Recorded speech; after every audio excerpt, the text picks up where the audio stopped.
Chapter 14. Tick-Tock and Billina. They had not walked far across the flower-strewn meadows when they came upon a fine road leading toward the northwest and winding gracefully among the pretty yellow hills. "That way," said Dorothy. "Must be the direction of the Emerald City. We'd rather follow the road until we meet someone or come to a house." The sun soon dried Button-Bright's sailor suit and the Shaggy Man's shaggy clothes, and so pleased were they at regaining their own heads that they did not mind at all the brief discomfort of getting wet. "It's good to be able to whistle again," remarked the Shaggy Man, "but those donkey lips were so thick I couldn't whistle a note with them." He warbled a tune as merrily as any bird. "You'll look more natural at the birthday celebration, too," said Dorothy, happy in seeing her friend so happy. Polychrome was dancing ahead in her usual sprightly manner, whirling gaily along the smooth, level road until she passed from sight around the curve of one of the mounds. Suddenly, they heard her exclaim, "Oh!" as she appeared again running toward them at full speed. "What's the matter, Polly?" asked Dorothy, perplexed. There was no need for the Rainbow's Daughter to answer, for turning the bend of the road, there came advancing, slowly toward them, a funny round man made of burnished copper, gleaming brightly in the sun. Perched on the copper man's shoulder sat a yellow hen, with fluffy feathers and a pearl necklace around her throat. "Oh, Tick-Tock!" cried Dorothy, running forward. When she came to him, the copper man lifted the little girl in his copper arms and kissed her cheek with his copper lips. "Oh, Billina!" cried Dorothy in a glad voice, and the yellow hen flew into her arms to be hugged and petted by turns. The others were curiously crowding around the group, and the girl said to them, "It's Tick-Tock and Billina, and oh, I'm so glad to see them again." "Welcome to Oz," said the copper man in a monotonous voice. Dorothy sat right down in the road, and the yellow hen in her arms, and began to stroke Billina's back. Said the hen, "Dorothy, dear, I've got some wonderful news to tell you." "Tell it quick, Billina," said the girl. Just then, Toto, who had been growling to himself in a cross way, gave a sharp bark and flew at the yellow hen, who ruffled her feathers and let out such an angry screech that Dorothy was startled. "Stop, Toto, right this minute. Stop this minute. Stop that this minute," she commanded. One of those commands, I don't know. "Can't you see that Billina is my friend?" In spite of this warning, she had not grabbed Toto quickly by the neck, and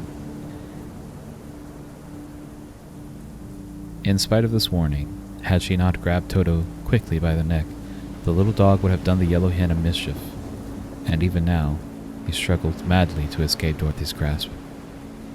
She slapped his ears once or twice and told him to behave, and the yellow hen flew to Tick-Tock's shoulder again, where she was safe.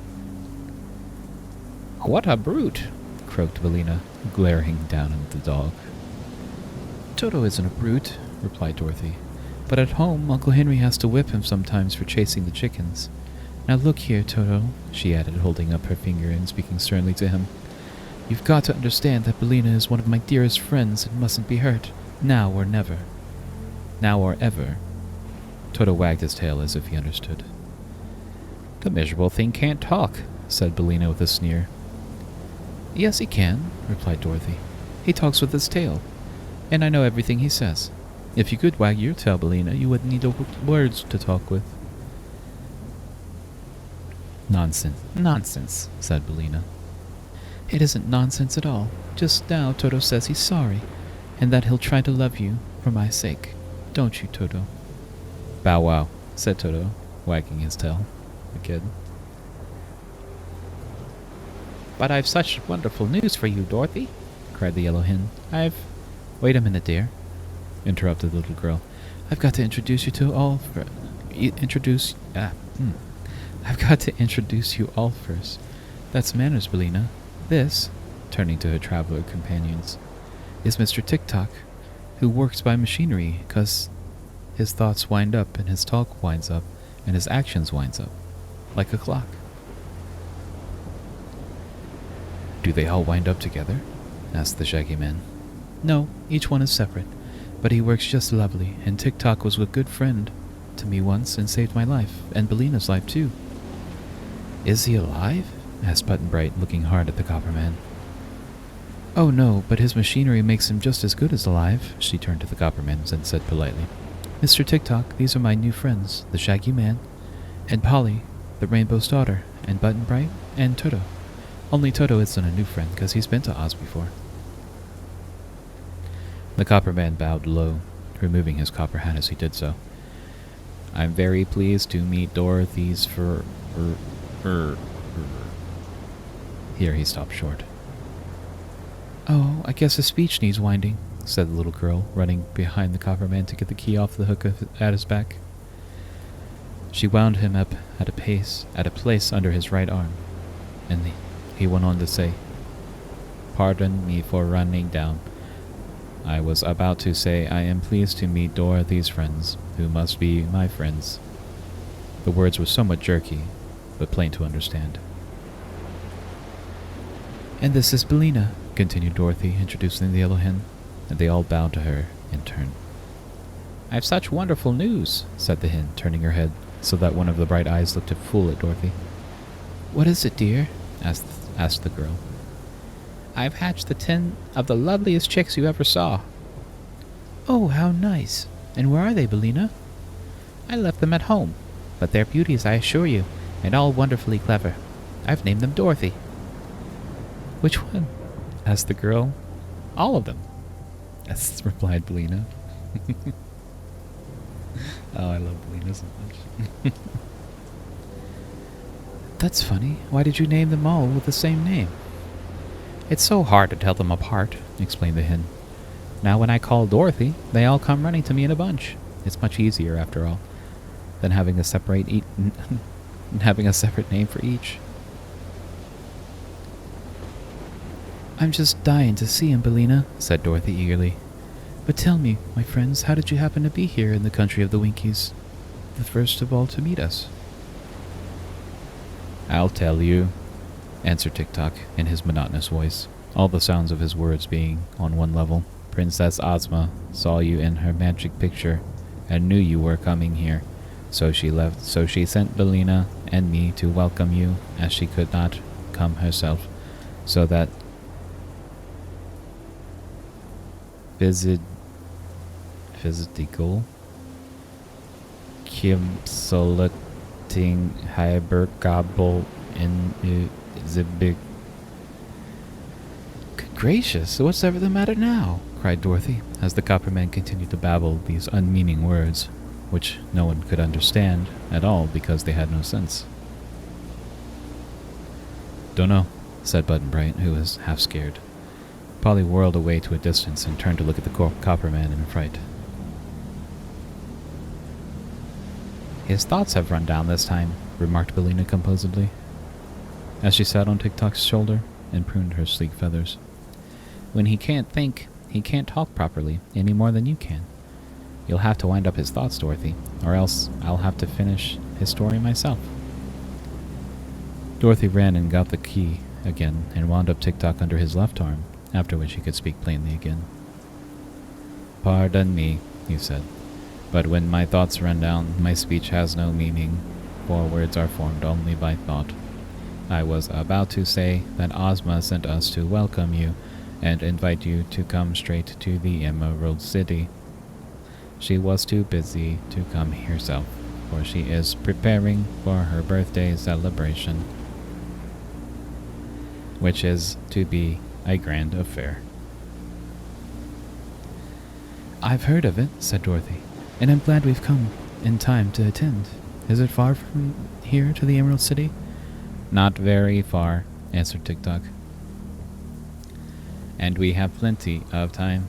Tonight we will stop at the Palace of the Tin Woodmen, and tomorrow night we will arrive at the Emerald City. Goody, cried Dorothy. I'd like to see dear Nick Chopper again. How's his heart? It's fine, said Bellina. The Tin Woodman says it gets softer and kindlier every day. He's waiting at the castle to welcome you, Dorothy, but he couldn't come with us because he's getting polished as bright as possible for Ozma's party. Well then, said Dorothy, let's start on, and we can talk more as we go. They proceeded on their journey in a friendly group, for Polychrome had discovered that the Copper Man was harmless and was no longer afraid of him. Button Bright was also reassured, and took quite a fancy to Tick-Tock. He wanted the Clockwork Man to open himself so that he might see the wheels go round, but that was the thing Tick-Tock could not do. Button Bright then wanted to wind up the Copper Man. Button Bright then wanted to wind up the Copper Man, and Dorothy promised he should do so as soon as any part of the machinery ran down. This pleased Button Bright, who held fast to one of Tick-Tock's copper hands as he trudged along the road, while Dorothy walked on the other side of her old friend, and Billina perched by turns upon his shoulder or his copper hat. Polly once more joyously danced ahead of and Toto ran after her, barking with glee. The Shaggy Man was left to walk behind, but he didn't seem to mind that a bit, and whistled merrily or looked curiously upon the pretty scenes they passed. At last they came to a hilltop, from which the tin castle of Nick Chopper could be plainly seen, its towers glistening magnificently under the rays of the declining sun. "How pretty!" exclaimed Dorothy. "I've never seen the Emperor's new house before." "He built it because the old castle was damp, and likely to rust his tin body," said Billina. "All those towers and steeples and domes and gables took a lot of tin, as you can see."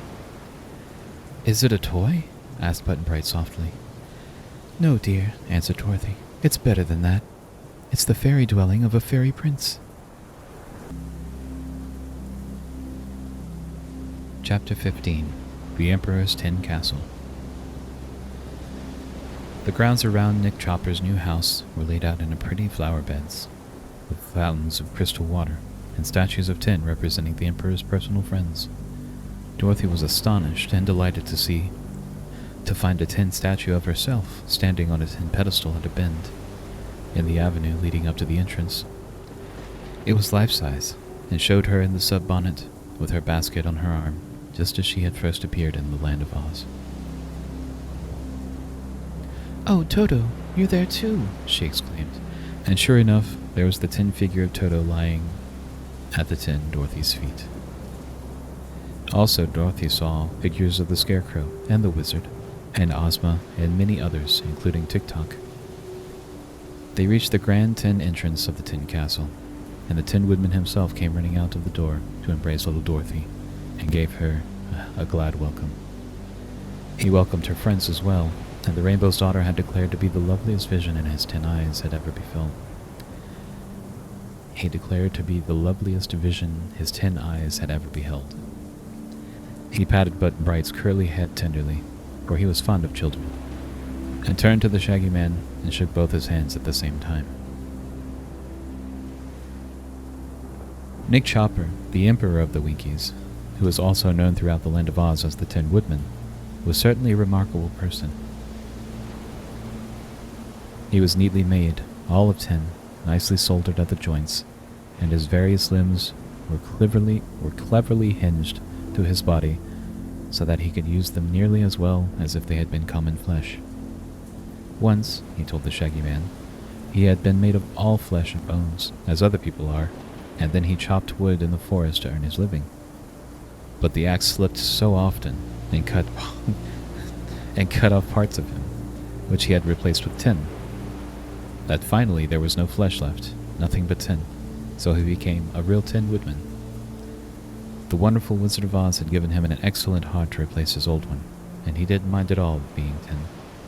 Everyone loved him, and he loved everyone, and he was therefore as happy as the day was long. The Emperor was proud of his new tin castle, and showed his visitors through all the rooms. Every bit of the furniture was made of brightly polished tin, the tables, the chairs, beds, and all. Even the floors and walls were made of tin. "I suppose," said he, "that there are no cleverer tinsmiths in all the world than the Winkies. It would be hard to match this castle in Kansas, wouldn't it, little Dorothy?" "Very hard," replied the child gravely. It must have cost a lot of money, remarked the Shaggy Man. Money? Money in Oz? Cried the Tin Woodman. What a queer idea. Did you suppose we are so vulgar as to use money here? Why not? Said the Shaggy Man. If we used money to buy things with, instead of love and kindness, and the desire to please one another, then we should be no better than the rest of the world, declared the Tin Woodman. Fortunately, money is not known in the land of Oz at all. We have no rich and no poor. For what one wishes, the others all try to give him, in order to make him happy, and no one in all Oz cares to have more than he can use. Good, cried the Shaggy Man, greatly pleased to hear this. I also despise money. A man in Butterfield owes me 15 cents, and I will not take it from him. The land of Oz is surely the most favored land in all the world, and its people the happiest. I should like to live here always. Tin Woodman listened with respectful attention. Already he loved the Shaggy Man, although he did not yet know of the love magnet. So he said, If you can prove to the Princess Ozma that you are honest and true and worthy of our friendship, you may indeed live here all your days and be as happy as we are. I'll try to prove that, said the Shaggy Man earnestly. And now, continued the Emperor, you must all go to your rooms and prepare for dinner, which will presently be served in the grand tin dining hall. I am sorry, Shaggy Man, that I cannot offer you a change of clothing, but I dress only in tin myself, and I suppose that would not suit you. I care little about dress, said the Shaggy Man indifferently. So I should imagine, replied the Emperor with true politeness. They were shown to their rooms and permitted to make such toilets as they could. And soon they assembled again in the grand tin dining hall, even Toto being present. For the Emperor was fond of Dorothy's little dog, and the girl explained to her friends that in Oz, all animals were treated with as much consideration as people. If they behaved themselves, she added.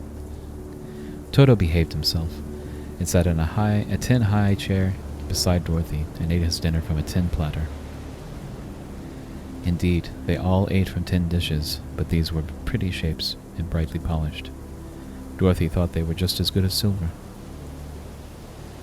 Button-Bright looked curiously at the man who had no appetite inside him, for the Tin Woodman, although he had prepared so fine a feast for his guests, ate not a mouthful himself, sitting patiently in his place to see that all built so they could eat where... Let me try that one more time.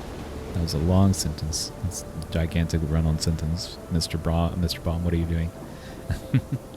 Button-Bright looked curiously at the man who had no appetite inside him, for the Tin Woodman, although he had prepared so fine a feast for his guests, ate not a mouthful himself, sitting patiently in his place to see that all built so they could eat were well and plentifully served.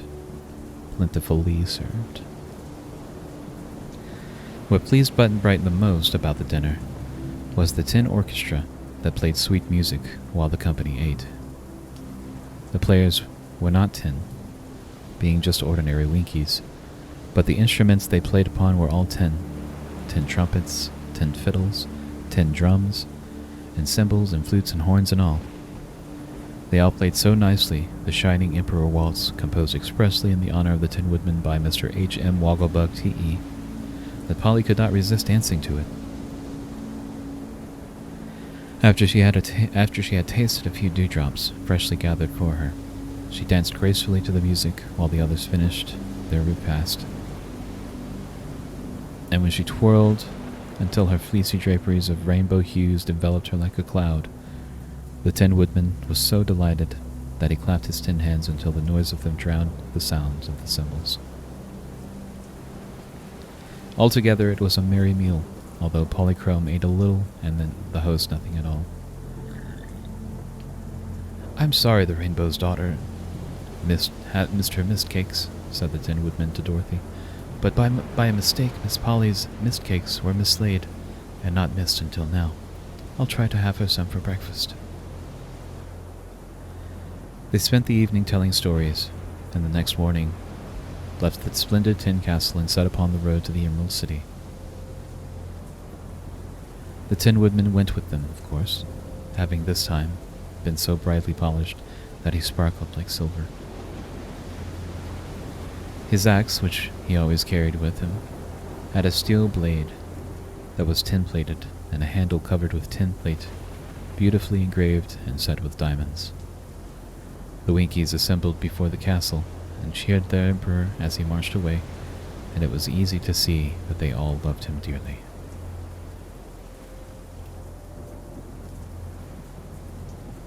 Chapter 16.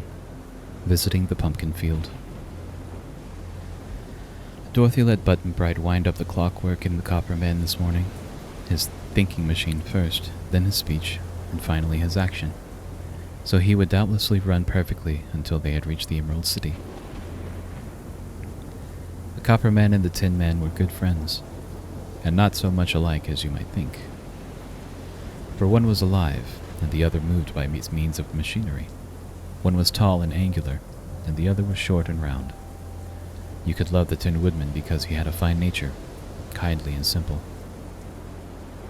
But the Machine Man you could only admire without loving, since to love such a thing as he was as impossible as to love a sewing machine or an automobile.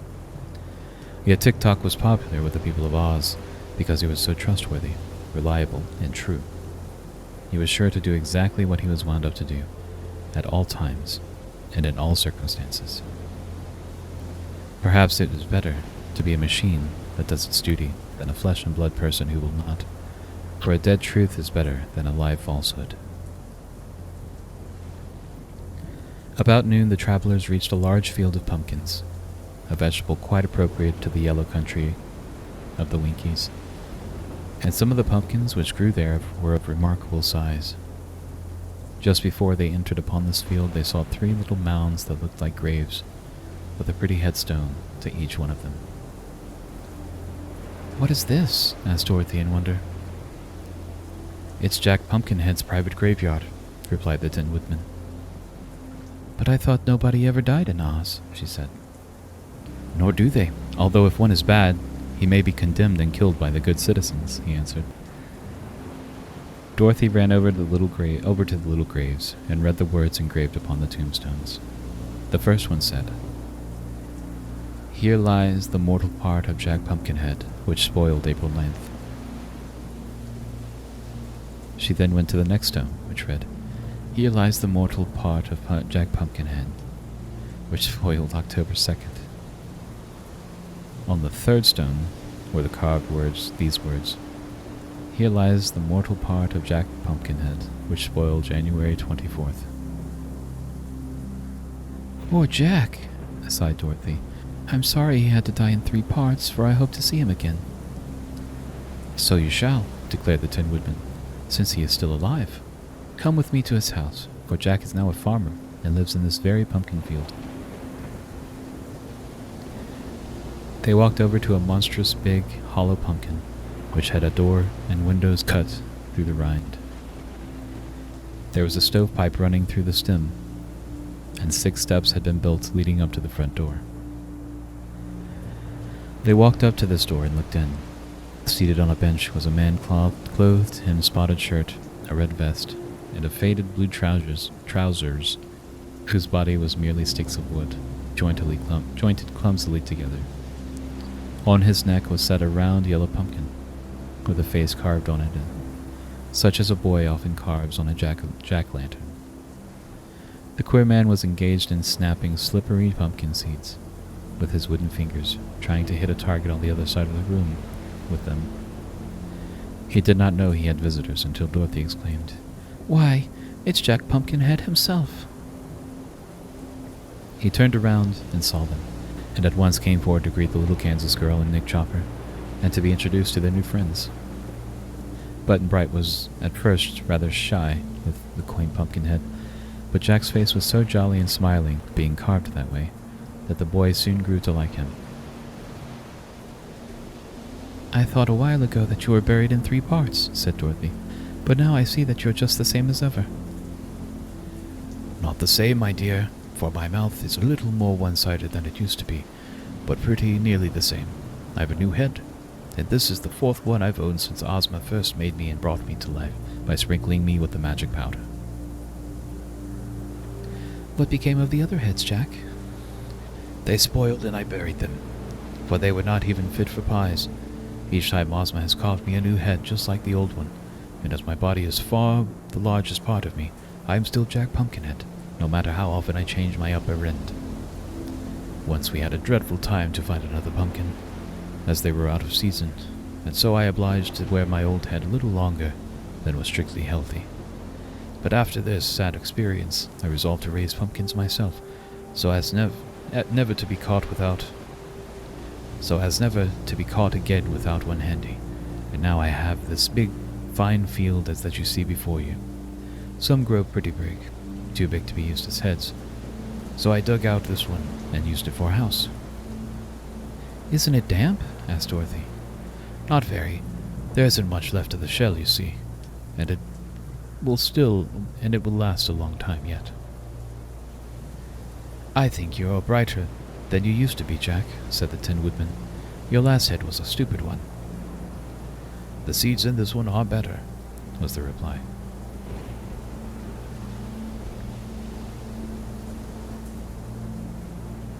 Are you going to Ozma's party? Asked Dorothy. Yes, said he. I wouldn't miss it for anything. Ozma's my parent, you know, because she built my body and carved my pumpkin head. I'll follow you to the Emerald City tomorrow, where we shall again meet again. I can't go today because I have to plant fresh pumpkin seeds and water the young vines. But give my love to Ozma and tell her I'll be there in time for the jubilation. We will, she promised, and then they all left him and resumed their journey. Chapter 17. The Royal Chariot Arrives. The neat yellow houses of the Winkies were now to be seen standing here and there along the hot roadway, giving the country a more cheerful and civilized look. They were farmhouses, though, and set far apart, for in the land of Oz there were no towns or villages except the magnificent Emerald City in its center. Hedges of evergreen or of yellow roses bordered the broad highway, and the farms showed the care of their industrious inhabitants. The nearer the travelers came to the great city, the more prosperous the country became, and they crossed many bridges over the sparkling streams and rivulets and the watered the lands. As they walked leisurely along, the shaggy man said to the Tin Woodman, "What sort of magic powder was it that made your friend the Pumpkinhead live?" "It was called the Powder of Life," was the answer. "It was invented by a crooked sorcerer who lived in the mountains of the North Country. A witch named Mombi got some of the powder from the crooked sorcerer and took it home with her. Ozma lived with the witch then, or it was before she became our princess, while Mombi had transformed her into the shape of a boy. Well, while Mombi was gone to the crooked sorcerer, the boy made this pumpkin-headed man to amuse himself, and also with the hope of frightening the witch with it when she returned. But Mombi was not scared, and she sprinkled the pumpkin head with her magic powder of life to see if the powder would work. Ozma was watching, and saw the pumpkin head come to life, so that night she took the pepper box containing the powder and ran away with it and with Jack in search of adventures. Next day they found a wooden sawhorse standing by the roadside and sprinkled it with the powder. It came to life at once, and Jack Pumpkinhead rode the sawhorse to the Emerald City. "What became of the sawhorse afterward?" asked the Shaggy Man, much interested in the story. "Oh, it's alive yet, and you'll probably meet it presently in the Emerald City. Afterward, Ozma used the last of the powder to bring the flying gump to life. But as soon as it had carried her away from her enemies, the gump was taken apart, so it doesn't exist anymore." "It's too bad the powder of life was all used up," remarked the Shaggy Man. "It would be a handy thing to have around." "I'm not so sure of that, sir," answered the Tin Woodman. "A while ago, the crooked sorcerer who invented the magic powder fell down a precipice and was killed.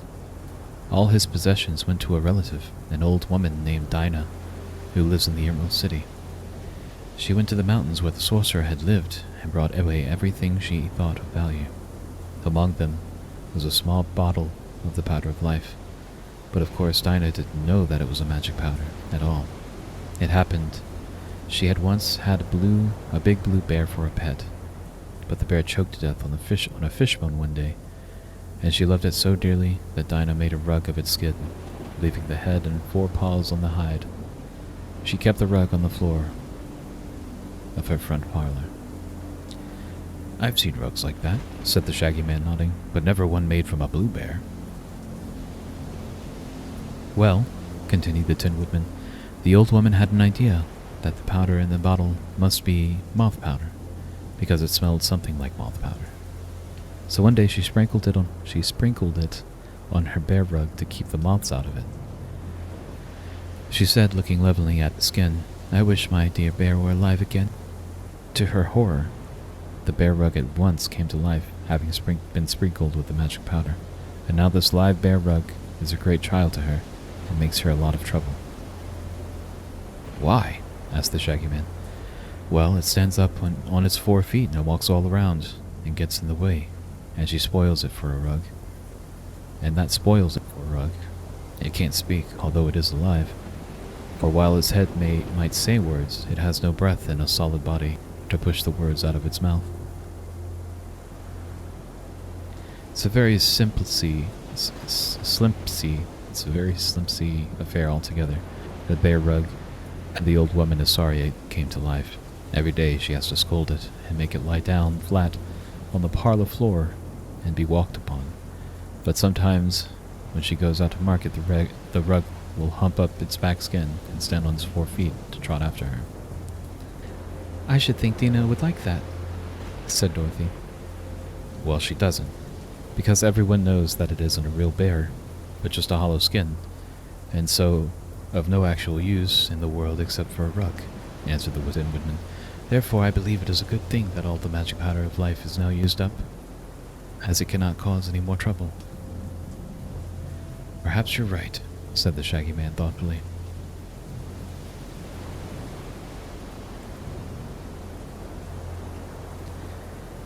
At noon they stopped at a farmhouse, where it delighted the farmer and his wife to be able to give them such a good luncheon. The farm people knew Dorothy, having seen her when she was in the country before, and they treated the little girl with as much respect as they did the Emperor, because she was a friend of the powerful Princess Ozma. They had not proceeded far after leaving the farmhouse before coming to a high bridge over a broad river. This river, the Tin Woodman informed them, was the boundary between the country of the Winkies and the territory of the Emerald City. The city itself was still a long way off, but all around it was a green meadow, as pretty and as well-kept as a well-kept lawn, and in this neither houses nor farms to spoil the beauty of the scene. From the top of the high bridge, they could see far away the magnificent spires and splendid domes of the superb city, sparkling like brilliant jewels as they towered above the emerald walls. The Shaggy Man drew a deep breath of awe and amazement, for he had never dreamed that such a grand and beautiful place could exist, even in the fairyland of Oz. Polly was so pleased that her violet eyes sparkled like amethysts, as she danced away from her companions across the bridge and into a group of feathery trees lining both the roadsides. These trees she stopped to look at with pleasure and surprise, for their leaves were shaped like ostrich plumes, their feather edges beautifully curled, and all the plumes were tinted in the same dainty rainbow hues that appeared on Polychrome's own pretty gauze gown.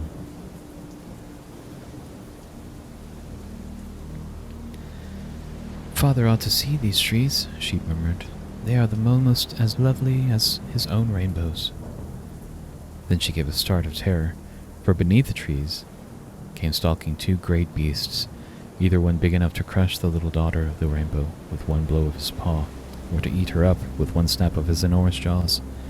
One was a tawny lion, as tall as a horse, nearly, and the other was a striped tiger, almost the same size.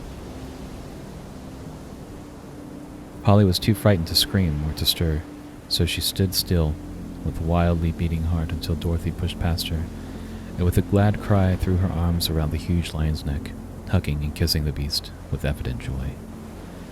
"Oh, I'm so glad to see you again," cried the little Kansas girl.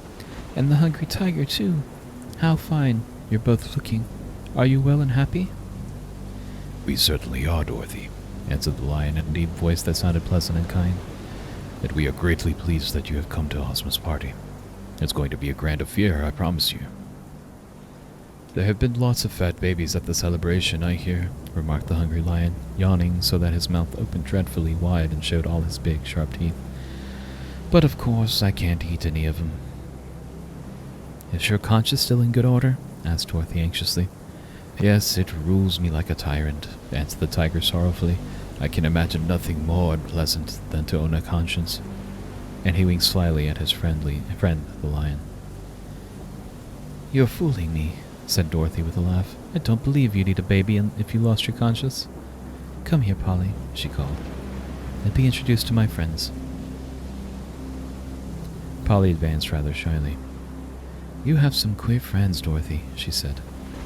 "The queerness doesn't matter so long as they're friends," that was the answer.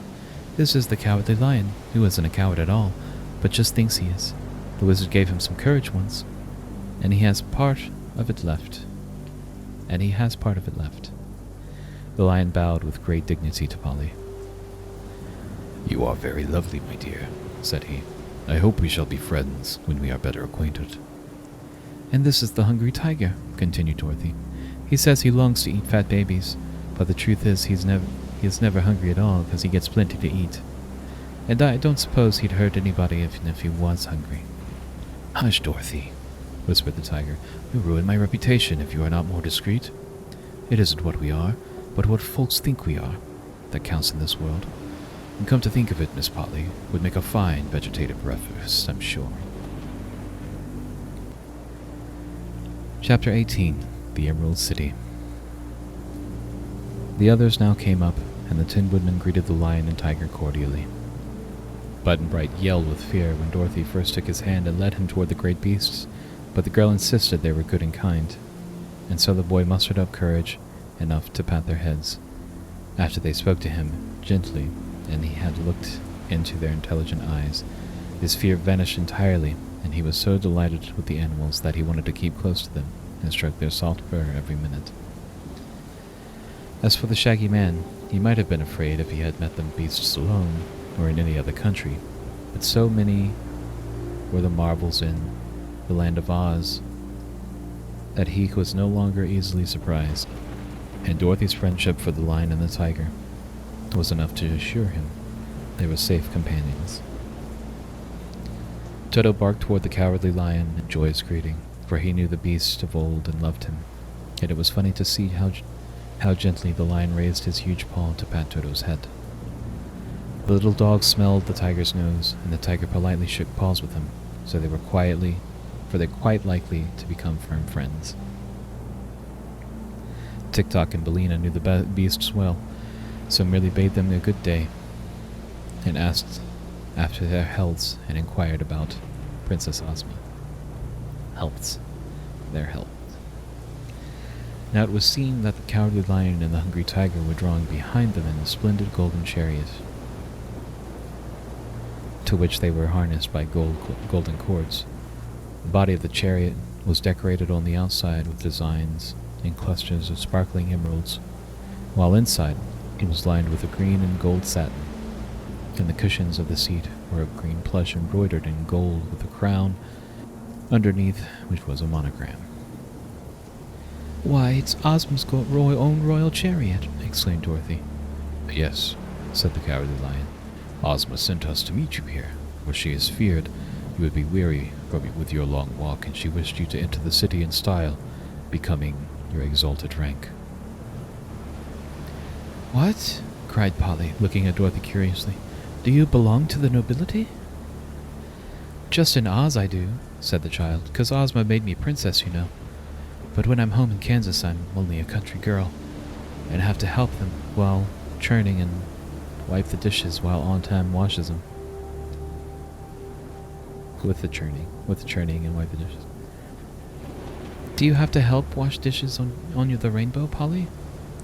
No, dear, answered Polychrome, smiling. Well, I don't have to work any in Oz either, said Dorothy. It's kind of fun to be a princess once in a while, don't you think? Dorothy and Polychrome and Button-Bright are all to ride in the chariot, said the Lion. So get in, my dears, and be careful not to mar the gold or put your dusty feet on the embroidery. Button-Bright was delighted to ride behind such a superb team, and he told Dorothy it made him feel like an actor in a circus. As the strides of the animals brought them nearer to the Emerald City, everyone bowed respectfully to the children, as well as to the Tin Woodman, Tick-Tock, and the Shaggy Man, who were following behind. The Yellow Hen had perched upon the back of the chariot, where she could tell Dorothy more about her wonderful chickens as they rode. And so the grand chariot came finally to the high wall surrounding the city, and paused before the magnificent jewel-studded gates. These were opened by a cheerful-looking man who wore green spectacles over his eyes. Dorothy introduced him to her friends as the guardian of the gates, and they noticed a big bunch of keys suspended on a golden chain that hung around his neck. The chariot passed through the outer gates into a fine arched chamber built to the thick wall, and through the inner gates into the streets of the Emerald City. Polychrome exclaimed the rapture at the wondrous... Polychrome exclaimed in rapture at the wondrous beauty that met her eyes on every side as they rode through the stately and imposing city, the equal of which has never been discovered, even in Fairyland. Button-Bright could only say, "My!" That's so amazing was the sight. But his eyes were wide open, and he tried looking in every direction at the same time, so as to not miss anything. The Shaggy Man was fairly astounded at what he saw, for the graceful and handsome buildings were covered with plates of gold and set with emeralds so splendid and valuable that in any other part of the world, any of them would have been worth a fortune to its owner. The sidewalks were superb marble slabs, polished as smooth as glass, and the curbs that separated the walks from the broad street were also set with clustered emeralds. There were many people on these walks, men, women, and children, all dressed in handsome garments of silk or satin or velvet, with beautiful jewels. Better even than this, all seemed happy and contented, for their faces were smiling and free from care, and music and laughter might be heard on every side.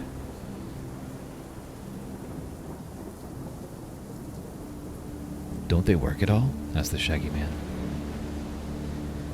"To be sure they work," replied the Tin Woodman. "This fair city could not be built or cared for without labor, nor could the fruit and vegetables and other food be provided for the inhabitants to eat. But no one works more than half his time, and the people of Oz enjoy their labors as much as they do their play." "It's wonderful," declared the Shaggy Man. "I do hope Ozma will let me live here." The chariot, winding through many of the charming streets, paused before a building so vast and noble and elegant that even Button-Bright guessed at once that it was the royal palace. Its gardens and ample grounds were surrounded by a separate wall, not so brisk, not so high or thick as the wall around the city, but more daintily designed and built all of green marble. The gates flew open as the chariot appeared before them, and the Cowardly Lion and Hungry Tiger trotted up the jeweled driveway to the front door of the palace and stopped short. "Here we are," said Dorothy gaily, and helped Button-Bright from the chariot. Polychrome leaped out lightly after them, and they were greeted by a crowd of gorgeously dressed servants, who bowed low as the visitors mounted the marble steps. At their head was a pretty little maid with dark hair and eyes, dressed all in green embroidered with silver. Dorothy ran up to her with evident pleasure and exclaimed, "Oh, Jellia Jam, I'm so glad to see you again. Where's Ozma?" "In her room, Your Highness," replied the little maid demurely, for this was Ozma's favorite attendant. "She wishes you to come to her as soon as you have rested and changed your dress," wrote Princess Dorothy. "And you and your friends are to dine with her this evening." "When is her birthday, Jellia?" asked the girl. "Day after tomorrow, Your Highness." "And where's Scarecrow?" He's gone into the Munchkin country to get some fresh straw to stuff himself with in honor of Ozma's celebration, replied the maid. He returns to Emerald City tomorrow, he said. By this time, Tick-Tock, the Tin Woodman, and the Shaggy Man had arrived, and the chariot had gone around to the back of the palace, Billina going with the tiger and lion to see her chickens after her absence from them. But Toto stayed close beside Dorothy. "Come in, please," said Jelly Jam, "and it shall be our pleasant duty to escort all of you to the room she had prepared for your use." The Shaggy Man hesitated. Dorothy had never known him to be ashamed of his shaggy looks before, but now that he was surrounded by such magnificence and splendor, the Shaggy Man felt sadly out of place. Dorothy assured him that all her friends were welcome at Ozma's palace, so he carefully dusted his shaggy shoes with his shaggy handkerchief and entered the great hall after the others. Tick-Tock lived at the royal palace, and the Tin Woodman always had the same room whenever he visited Ozma, so these two went at once to remove the dust of their journey from their shining bodies. Dorothy also had a pretty suite of rooms, which she always occupied when in the Emerald City, but several servants walked ahead politely to show the way, although she was quite sure she could find the rooms herself. She took Button Bright with her, because he seemed too small to be left alone with such a big palace, but Jelly Jam ushered the beautiful daughter of the rainbow to her apartments, because it was easy to see that Polychrome was used to splendid palaces, and was therefore entitled to special attention.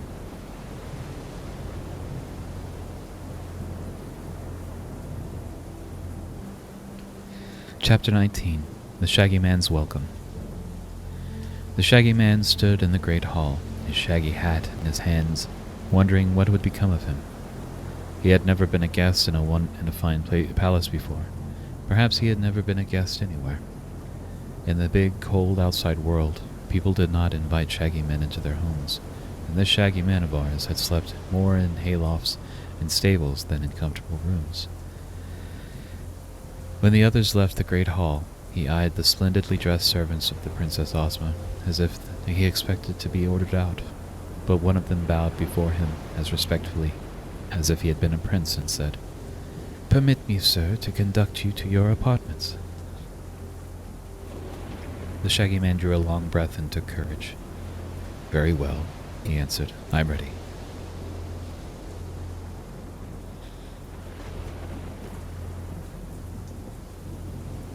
Through the big hall they went, up the grand staircase, carpeted thick with velvet, and so long and wide a corridor, to a carved doorway. Here the servant paused, and opening the door, with a polite deference, "Be good enough to enter, sir, and make yourself at home in the rooms of our royal Ozma has ordered prepared for you.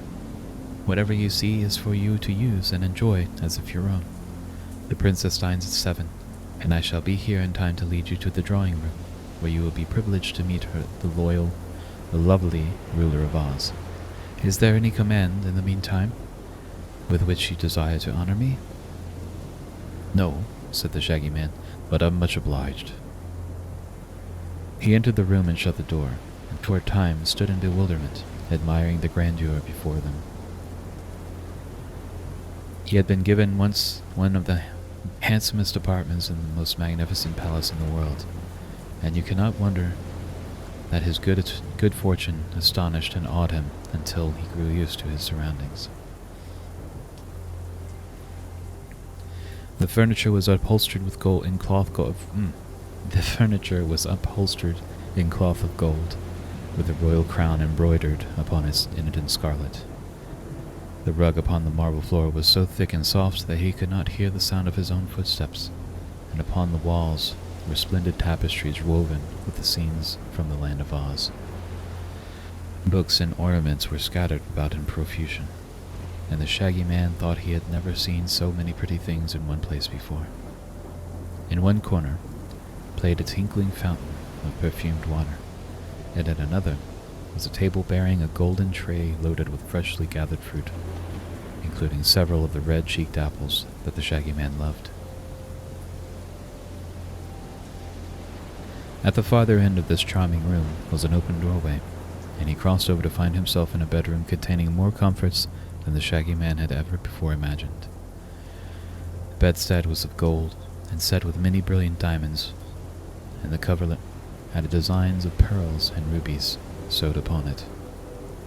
At one side of the bedroom was a dainty dressing room with closets containing large assortments of fresh clothing, and beyond this was a bath, a large room having a marble pool big enough to swim in, with white marble steps leading down to the water. Around the edge of the pool were set rows of fine emeralds as large as doorknobs, while the water of the bath was clear as crystal.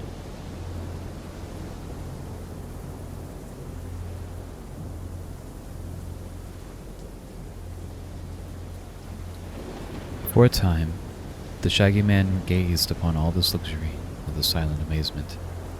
Then he decided, being wise in his way, to take advantage of his good fortune. He removed his shaggy boots and his shaggy clothing, and bathed in the pool with rare enjoyment.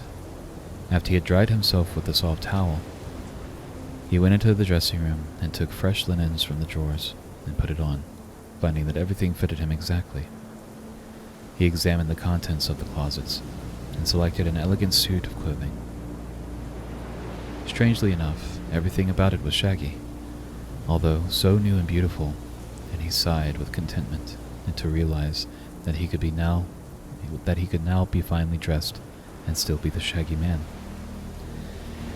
His coat was of rose-colored velvet, trimmed with shags and bobtails, with buttons of blood red, rubies, and golden shags around the edges. His vest was of shaggy satin, of a delicate cream color, and his knee breeches of rose velvet trimmed like the coat. Shaggy creamy stockings of silk and shaggy slippers of rose leather with ruby buckles completed his costume. And when he was thus attired, the Shaggy Man looked at himself in a long mirror, with great admiration.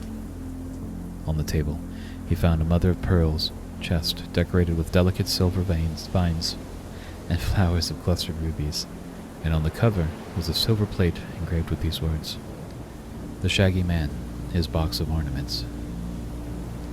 The chest was not locked, so he opened it, and was almost dazzled by the brilliance of the rich jewels it contained.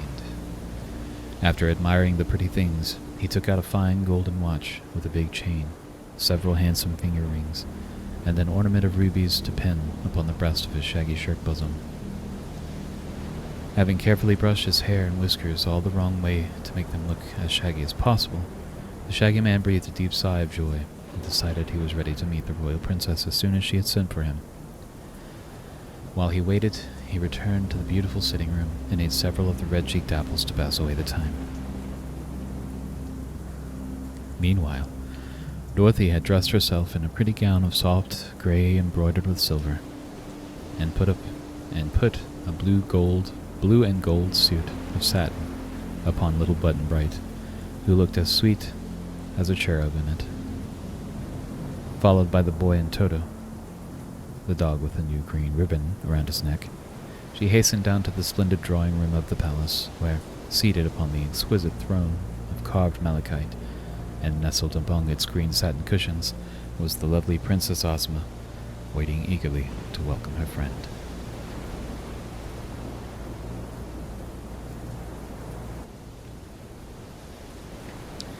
Chapter 20. Princess Ozma of Oz. The royal historians of Oz, who are fine writers and know any number of big words, have often tried to describe the rare beauty of Ozma and failed because the words were not good enough. So of course I cannot hope to tell you how great was the charm of this little princess, or how her loveliness put to shame all the sparkling jewels and magnificent luxury that surrounded her in this her royal palace. Whatever else was beautiful, whatever else was beautiful or dainty or delightful of itself faded to dullness when contrasted with Ozma's bewitching face. And it has often been said by those who know that no other ruler in all the world can ever hope to equal the gracious charm of her manner. Everything about Ozma attracted one, and she inspired love and the sweetest affection rather than awe or ordinary admiration. Dorothy threw her arms around her little friend and hugged and kissed her rapturously. And Toto barked joyfully, and Button-Bright smiled a happy smile and consented to sit on the soft cushion close beside the princess. "Why didn't you send word for me that you were going to have a birthday party?" asked the little Kansas girl when the first greetings were over. "Didn't I?" asked Ozma, her pretty eyes dancing with merriment. "Did you?" replied Dorothy, trying to think. "Who do you imagine, dear, mixed up those roads so as to start you wandering in the direction of Oz?" inquired the princess. "Oh, I never suspected you of that," cried Dorothy. "I've watched you in my magic picture all the way here," declared Ozma, "and twice I thought I should have to use the magic belt to save you and transport you to the Emerald City. Once was when the Scootlers caught you, and again when you reached the Deadly Desert, but the Shaggy Man was able to help you out both times, so I did not interfere."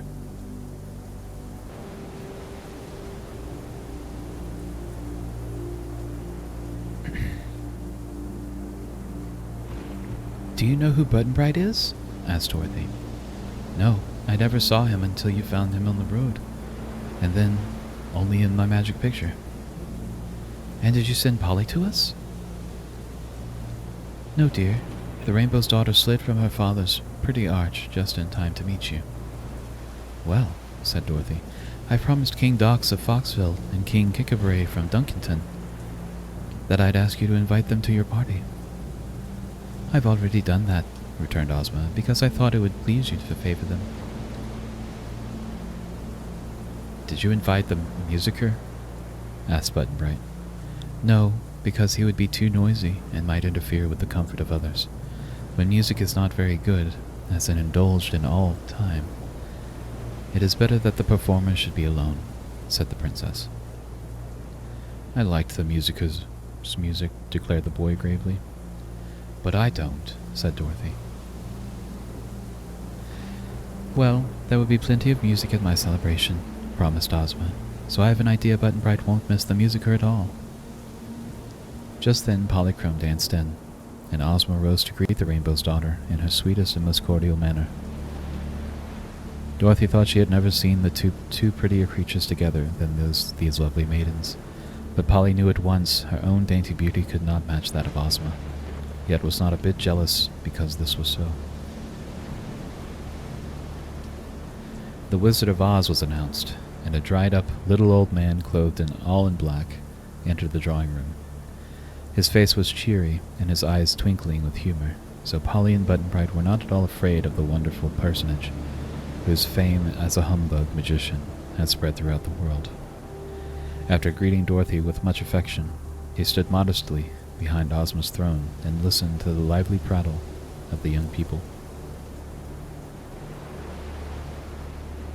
Now the Shaggy Man appeared, and so startling was his appearance, all clad in shaggy new raiment, that Dorothy cried, "Oh!" and clasped her hands impulsively as she examined her friend with pleased eyes. "He's still Shaggy, all right," remarked Button-Bright, and Ozma nodded brightly because she had meant the Shaggy Man to remain shaggy, and she provided his new clothes for him. Dorothy led him toward the throne, as he was shy in such fine company, and presented him gracefully to the princess, saying, "This, your highness, is my friend the Shaggy Man, who owns the Love Magnet." "You are most welcome to Oz," said the girl ruler in gracious accents. "But tell me, sir, where did you get the Love Magnet which you say you own?" The Shaggy Man grew red and looked downcast as he answered in a low voice, "I stole it, your majesty." "Oh, Shaggy Man!" cried Dorothy. "How dreadful! And you told me the Inuit gave you the Love Magnet." He shuffled first on one foot, then the other, much embarrassed. "I told you a falsehood, Dorothy," he said. "But now, having bathed in the truth pond, I must tell nothing but the truth." "Why did you steal it?" asked Ozma gently. "Because no one loved me or cared for me," said the Shaggy Man, "and I wanted to be loved a great deal. It was owned by a girl in Butterfield who was loved too much, so that the young men quarreled over her, which made her unhappy. After I'd stolen the Love Magnet from her, only one young man continued to love the girl, and she married him and regained her happiness." "Are you sorry you stole it?" asked the princess. "No, your highness, I'm glad," he answered, "for it has pleased me to be loved, and if Dorothy had not cared for me, I could not have accompanied her to this beautiful land of Oz, or met its kind-hearted ruler. Now that I'm here, I hope to remain, and to become one of your majesty's most faithful subjects." "But in Oz, we are loved for ourselves alone, and for our kindness to one another, and for our good deeds," she said. "I'll give up the love magnet," said the Shaggy Man eagerly. "Dorothy shall have it." "But everyone loves Dorothy already," declared the wizard. "Then Button-Bright shall have it." "Don't want it," said the boy promptly. "Then I'll give it to the wizard, for I'm sure the lovely Princess Ozma does not need it." "All of my people love the wizard too," announced the princess, laughing. "So we will hang the love magnet over the gates of the Emerald City, that whoever shall enter or leave the gates may be loved and loving." "That is a good idea," said the Shaggy Man. "I agree to it most willingly." Those assembled now went in to dinner, which you can imagine was a grand affair, and afterward Ozma asked the wizard to give them an exhibition of his magic. The wizard took 8 tiny piglets from an inside pocket and set them on the table. One was dressed like a clown and performed funny antics, and the others leaped over the spoons and dishes and ran around the table like racehorses, and turned handsprings, and were so sprightly and amusing that they kept the company in one roar of merry laughter. The wizard had trained these pets to do many curious things, and they were so little and so cunning and soft that Polychrome loved to pick them up as they passed near her place and fondle them as if they were kittens. It was late when the entertainment ended, and they separated to go to their rooms. "Tomorrow," said Ozma, "my invited guests will arrive, and you will find among them some interesting and curious people, I promise you. The next day will be my birthday, and the festivities will be held on the broad green just outside the gates of the city, where all my people can assemble without being crowded." "I hope the Scarecrow won't be late," said Dorothy anxiously. "Oh, he is sure to return tomorrow," answered Ozma. "He wanted new straw to stuff himself with, so he went to the Munchkin country where straw is plentiful." With this, the princess bade her guests good night and went to her own room.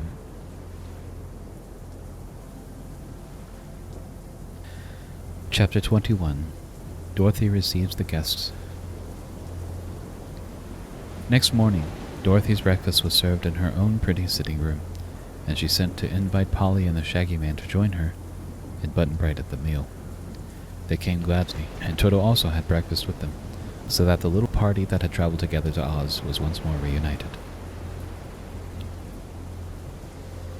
No sooner had they finished eating than they heard the distant blast of many trumpets, and the sound of brass band playing martial music. So they all went out upon the balcony. This was the front of the palace, and overlooking the streets of the city, being higher than the wall that shut in the palace grounds. They saw approaching down the street a band of musicians, playing as hard and loud as they could, while the people of the Emerald City crowded the sidewalks and cheered so lustily that they almost drowned the noise of the drums and horns. Dorothy looked to see what they were cheering at, and discovered behind the band was the famous Scarecrow, riding proudly upon the back of a wooden sawhorse, which pranced along the street almost as gracefully as if it had been made of flesh. Its hoofs, or rather the ends of its wooden legs, were shod with plates of solid gold, and the saddle, strapped with the wooden body, was richly embroidered and glistened with jewels. As he reached the palace, the Scarecrow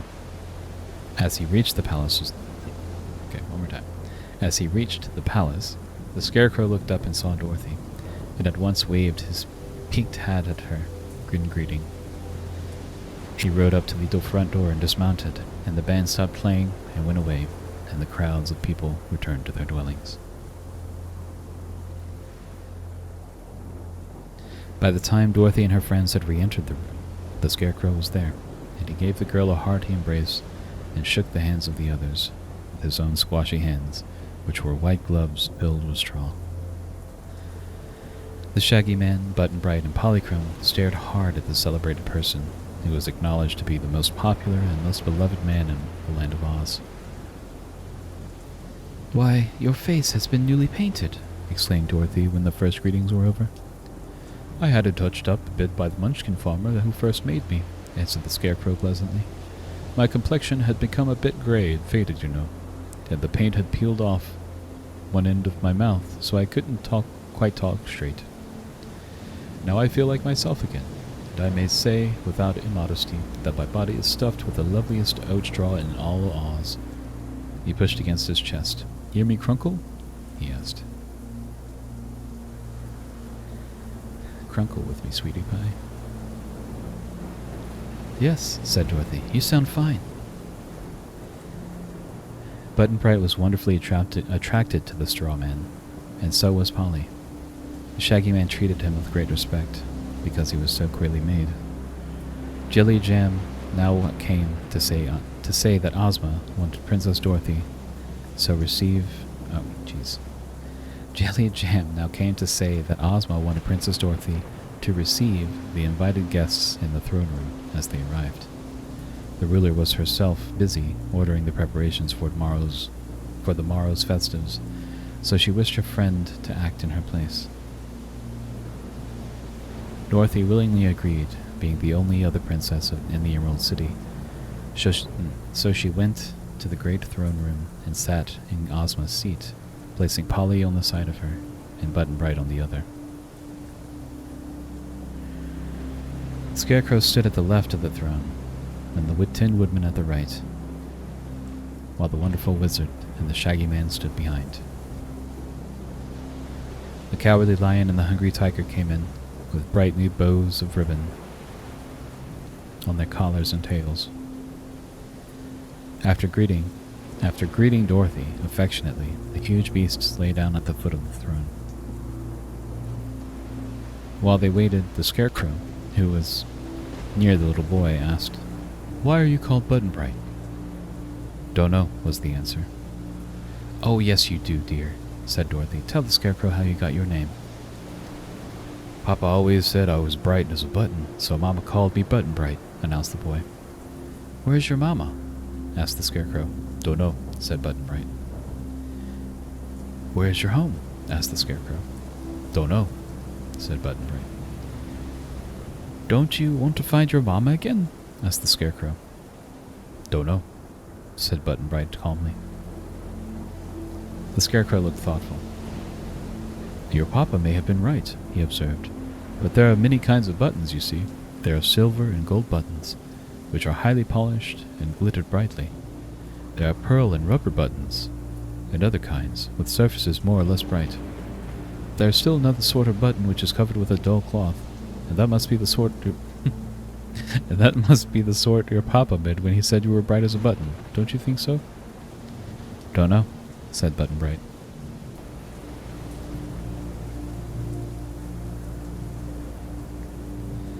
Jack Pumpkinhead arrived, wearing a pair of new white kid gloves, and he brought a birthday present for Ozma consisting of a necklace of pumpkin seeds. In each seed was set a sparkling carolite, which is considered the rarest and most beautiful gem that existed. The necklace was in a plush case, and Jelly Jam put it on the table with the Princess Ozma's other presents. Next came a tall, beautiful woman, clothed in a splendid trailing gown, trimmed with the exquisite lace as fine as a cobweb. This was the important sorceress known as Glinda the Good, who had been of great assistance to both Ozma and Dorothy. There was no humbug about her magic, you may be sure, and Glinda was as kind as she was powerful. She greeted Dorothy most lovingly, and kissed Button-Bright and Polly, and smiled upon the Shaggy Man, after which Jelly Jam led the sorceress to one of the most magnificent rooms of the palace, and appointed 50 servants to await upon her. The next arrival was Mr. H.M. Wogglebug T.E., the H.M. meaning highly magnified, and the T.E. meaning thoroughly educated. The Wogglebug was the head professor at the Royal College of Oz, and he had composed a fine ode in honor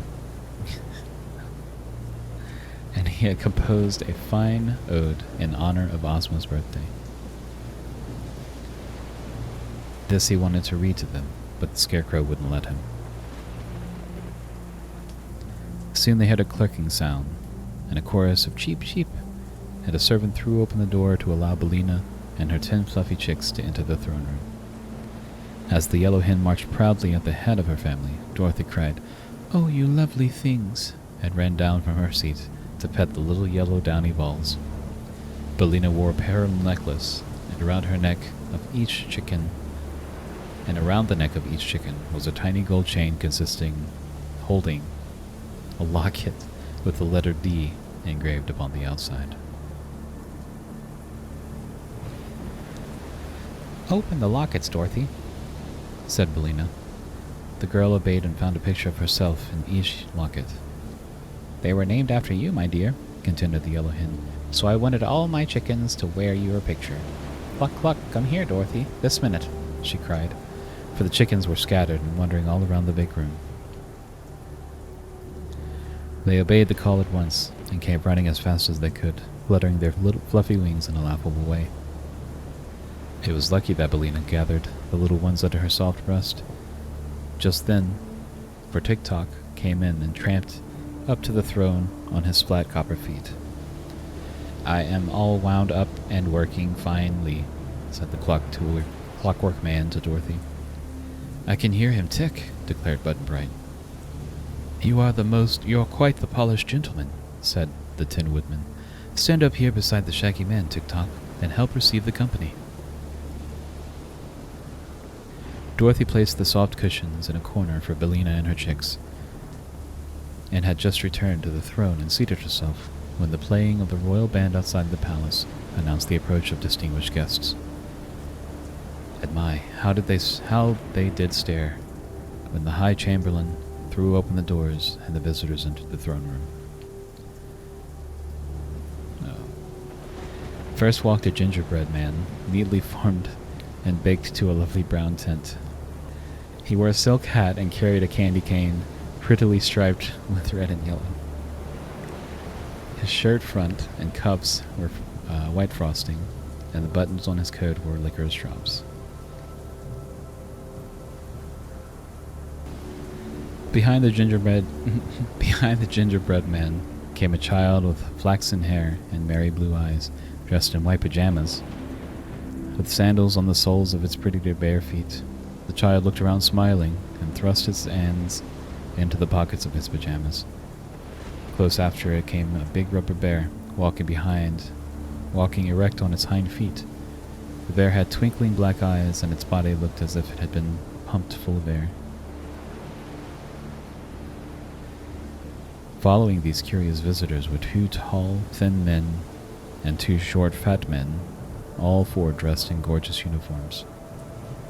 Ozma's High Chamberlain now hurried forward to announce the names of their new arrivals, calling out in a loud voice, "His gracious and most edible Majesty, King Do the First, ruler of 2 kingdoms of Highland and Lowland.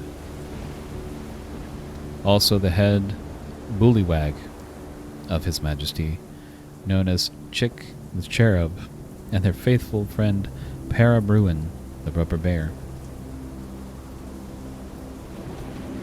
These great personages bowed low as their names were called, and Dorothy hastened to introduce them to the assembled company. They were the first foreign officials, and the friends of Princess Ozma were polite to them and tried to make them feel as that they were welcome. Chick the Cherub shook hands with everyone, including Bellina, and was so joyous and frank and full of good spirits that John Doe's head bullywag at once became a prime favorite. "Is it a boy or a girl?" whispered Dorothy. "Don't know," said Button-Bright. "Goodness me, what a queer lot of people you are," exclaimed the rubber bear, looking at the assembled company. "So are you," said Button-Bright gravely. "Is King Do good to eat?" "He's too good to eat," laughed the Chick the Cherub. "I hope none of you are fond of gingerbread," said the king rather anxiously. We should never think of eating our visitors if we were, declared the Scarecrow, so please do not worry, for you will be perfectly safe while you remain in Oz. Why do they call you Chick? The Yellow Hen asked the child. Because I'm an incubator baby and never had any parents, replied the head bullywag. My chicks have a parent, and I'm it, said Bellina. I'm glad of that, answered the cherub, because they'll have more fun worrying you than if they were brought up in an incubator. The incubator never worries, you know. What is happening? King John Doe had brought for Ozma's birthday present a lovely gingerbread crown with rows of small pearls around it and a big pearl in each of the 5 points. After this had been received by Dorothy with proper thanks and placed on the table with the other presents, the visitors from Highland and Lowland were escorted to their rooms by the High Chamberlain. They had no sooner departed than the band before the palace began to play again, announcing more arrivals, and as these were doubtless from foreign parts, the High Chamberlain hurried back to receive them in his most official manner.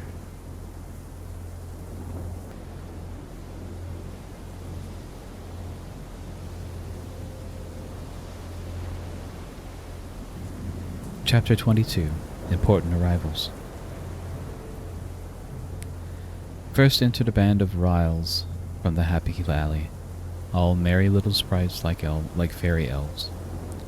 A dozen crooked Knooks followed from the great forest of Burzee.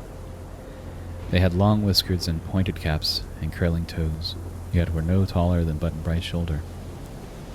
With this group came a man so easily to recognize and so important and dearly beloved throughout the known world that all present rose to their feet and bowed their heads in respectful homage, even before the High Chamberlain knelt to announce his name. The most mighty and loyal friend of children, His Supreme Highness, Santa Claus, said the Chamberlain in an awed voice. Well, well, well, glad to see you. Glad to meet you all, cried Santa Claus briskly as he trotted up along the long room. He was round as an apple, with a fresh rosy face, laughing eyes, and a bushy beard as white as snow. A red cloak trimmed with beautiful ermine hung from his shoulders, and upon his back was a basket filled with pretty presents for Princess Ozma.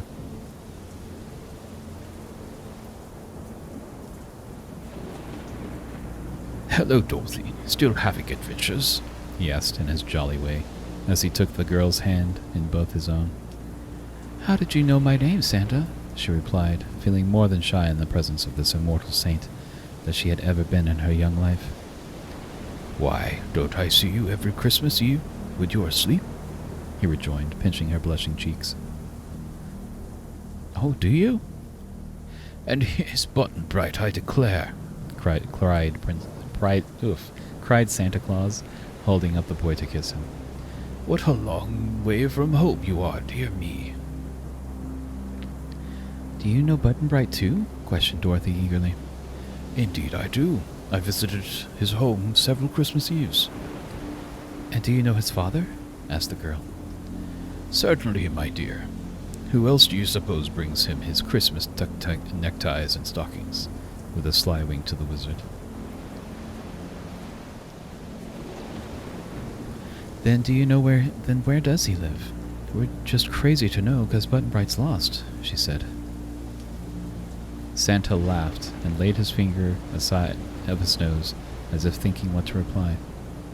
He leaned over and whispered something in the wizard's ear, at which the wizard smiled and nodded as if he understood. Now Santa Claus spied Polychrome and trotted over to where she stood. Seems to me the Rainbow's daughter is farther from home than any of you, he observed, looking at the pretty maid admiringly. I'll have to tell your father where you are, Polly, and send him to get you. Please do, dear Santa Claus, implored the little maid beseechingly.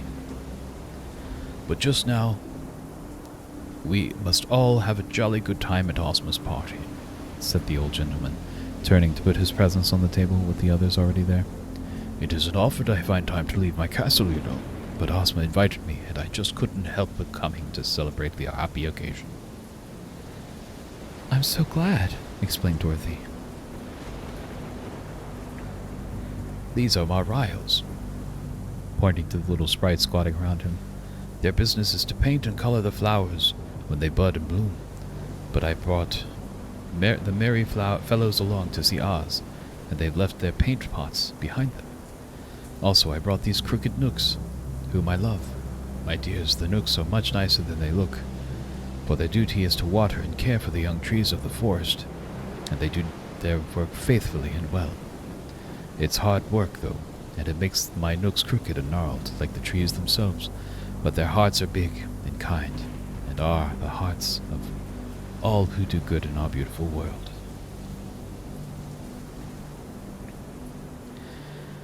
I've read of the Ryles and Nooks, said Dorothy, looking upon these little workers with interest. Santa Claus turned to talk with the Scarecrow and the Tin Woodman, and he also said a kind word to the Shaggy Man, and afterward went away to ride the Sawhorse around the Emerald City. For, said he, I must see all the grand sights while I am here, and have the chance, and Ozma has promised me to let me ride the Sawhorse because I'm getting fat and short of breath. Where are your reindeer? Asked Polychrome. I left them at home, for it's too warm here for them in the sunny country, he answered. They're used to winter weather when they travel. In a flash he was gone, and the Ryles and Nooks with him, but they could all hear the golden hooves of the Sawhorse ringing on the marble pavement outside as he pranced away with his noble rider. Presently the band played again, and the High Chamberlain announced, Her Gracious Majesty, the Queen of Merryland. They looked earnestly to discover whom this queen might be, and saw advancing up the room in an exquisite wax doll, dressed in dainty fluffs and ruffles and spangled gown. She was almost as big as Button-Bright, and her cheeks and mouth and eyebrows were prettily painted in delicate colors. Her blue eyes stared a bit, being of glass, yet the expression upon Her Majesty's face was quite pleasant and decidedly winning. With the Queen of Merryland were 4 wooden soldiers, 2 stalking ahead of her with much dignity, and 2 following behind like a royal bodyguard. The soldiers were painted in bright colors and carried wooden guns, and after them came a fat little man who attracted attention at once, although he seemed modest and retiring. For he was made of candy and carried a tin sugar sifter filled with powdered sugar, with which he dusted himself so frequently so that he wouldn't stick to the things if he touched them. The High Chamberlain had called him the Candy Man of Merryland, and Dorothy saw that one of his thumbs looked as if it had been bitten off by someone who was fond of candy and couldn't resist the temptation. The wax doll queen spoke prettily to Dorothy and the others, and sent her loving greetings to Ozma before she retired to the rooms prepared for her. She had brought a birthday present wrapped in tissue paper and tied with pink and blue ribbons, and one of the wooden soldiers placed it on the table with the other gifts. But the Candy Man did not go to his room, because he had preferred to stay and talk with the Scarecrow and Tick-Tock, and the Wizard and the Tin Woodman, whom he declared the queerest people he had ever met. Button-Bright was glad the Candy Man stayed in the throne room, because the boy thought his guest smelled deliciously of wintergreen and maple syrup.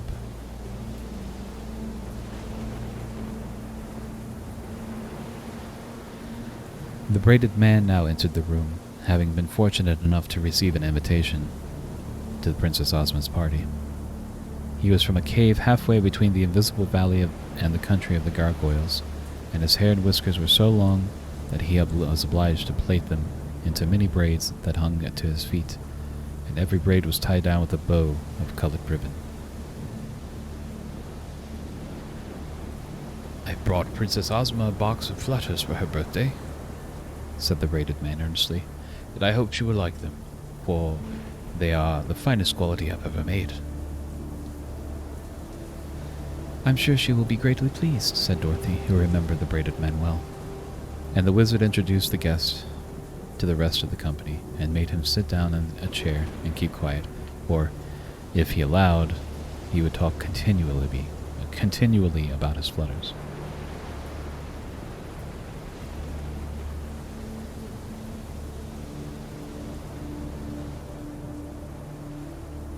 The band then played a welcome to another set of guests, and into the throne room swept the handsome and stately Queen of Ev.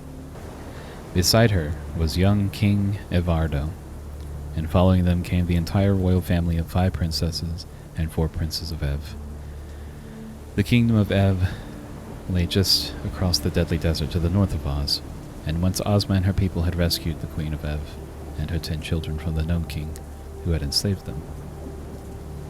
Dorothy had been present on this adventure, so she greeted the royal family cordially, and all the visitors were delighted to meet the little Kansas girl again. They knew Tick-Tock and Billina too, and the Scarecrow and the Tin Woodman, as well as the Lion and Tiger. So there was a joyful reunion, as you may imagine, and it was fully an hour before the Queen and her train retired to their rooms. Perhaps they would not have gone then had not the band began playing to announce new arrivals.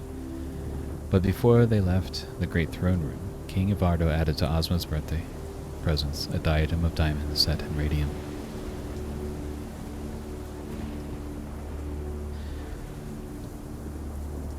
The next comer proved to be King Renard of Foxville, or King Dox, as he preferred to be called.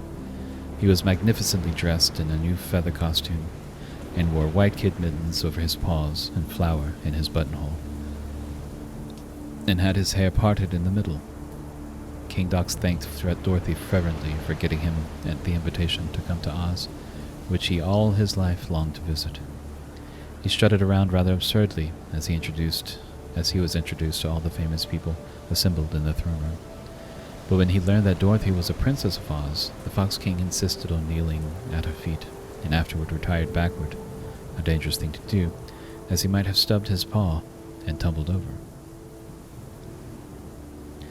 No sooner was he gone than a blast of bugles and clatter of drums and cymbals announced important visitors, and the High Chamberlain assumed his most dignified tone as he threw open the door and said proudly, "Her Sublime and Resplendent Majesty, Queen Zixi of Ix, His Serene and Tremendous Majesty, King Bud of Noland, Her Royal Highness, the Princess Fluff." That 3 such high and mighty royal personages should arrive at once was enough to make Dorothy and her companions grow solemn and assume their best company manners. But when the exquisite beauty of Queen Zixi met their eyes, they thought they had never beheld anything so charming. Dorothy decided that Zixi must be about 16 years old, but the wizard whispered to her that this wonderful queen had lived thousands of years, but knew the secrets of remaining always fresh and beautiful. King Bud of Noland and his fair-haired sister, the Princess Fluff, were friends of Zixi, as their kingdoms were adjoining, so they had traveled together from their far-off domains to do honor to Ozma of Oz on the occasion of her birthday. They brought many splendid gifts, so the table was now fairly loaded with presents. Dorothy and Polly loved the Princess Fluff the moment they saw her, and little King Bud was so frank and boyish that Button-Bright accepted him as a chum at once, and did not want him to go away. But it was afternoon now, and the royal guests must prepare their toilets for the grand banquet at which they were to assemble that evening to meet the reigning princess of this fairyland. So Queen Zixi was shown to her room by a troop of maidens led by Jelly Jam, and Bud and Fluff presently withdrew to their own apartments. "My, what a big party Ozma is going to have!" exclaimed Dorothy. "I guess this palace will be chock full, Button-Bright, don't you think?" "Don't know," said the boy. "But we must go to our rooms pretty soon to dress for the banquet," continued the girl. I don't have to dress," said the Candy Man from Maryland. All I need to do is dust myself with fresh sugar. Tick-Tock always wears the same suit of clothes, said the Tin Woodman, and so does our friend the Scarecrow. My feathers are good enough for any occasion, cried Billina from her corner. Then I shall leave you to welcome any new guest that comes, said Dorothy, for Button Bright and I must look our very best for Ozma's banquet. Who is still to come? Asked the Scarecrow. Well, there's King Kickabray of Duncanton, and Johnny Dewett, and the Good Witch of the North. But Johnny Dewett may not get here until late, he's so very busy. We will receive them and give them a proper welcome, promised the Scarecrow, so run along, little Dorothy, and get yourself dressed.